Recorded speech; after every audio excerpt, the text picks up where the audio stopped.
Hello friends, नमस्कार, जय Jagannath. Welcome back to my channel. तो आज आम बनवा भेज मोमो सहित तार राग राग चटनी होममेड पूरा बहुत ही टेस्टी, बहुत ही भल लगे। ऐसे तो मुझे आपको सिक्रेट मसला कहबी कौन पकड़े स्टफिंग टेस्टी हम। तो से भिडियो को एंड जाए निश्चय देखिए। तो भिडियो भल लगे भिडियो को लाइक करेंगे, चैनल को सब्सक्राइब करेंगे। तो चलते स्टार्ट करवा। तो आपण मैंने देखिले मु प्रथम अटा नुहे मैदार या मैदार केवल लुण टे पकई भल भाव दलिकी रखीदे। देन मुझे यार जी परिवा सब पकड़ा कथा आप इच्छा अनुसार परिवा सब पकई पारे।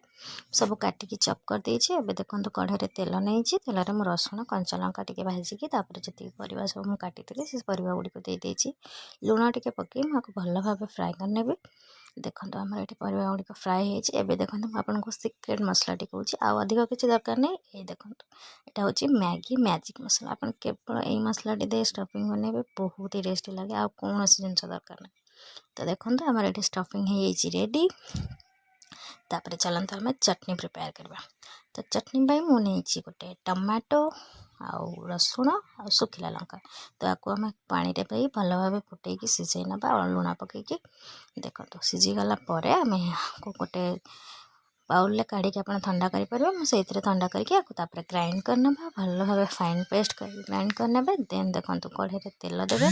तेल बाटिक रखी चटनी को से भल भाव टी जारी नवा।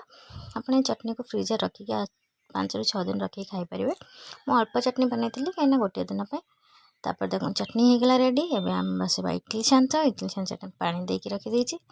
जो आटा दलिकी रखी टी टी गुला करके बेली देछि। एबे आम भर स्टफिंग भरवा। देखो एमती धरिकी स्टफिंग भरवा।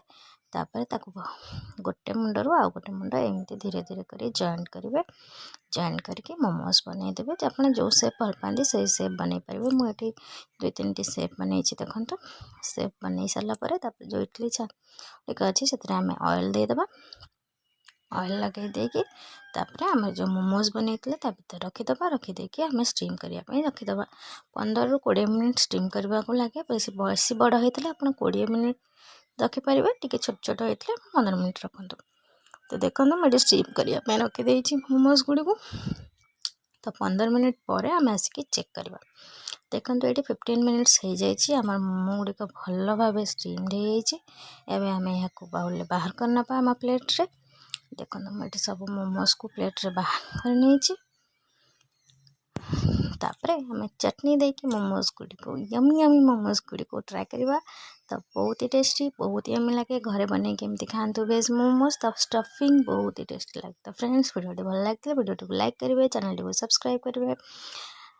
आउ मते कमेंट करिया भूलिबानी। रहूची। जय जगन्नाथ। Tata bye bye.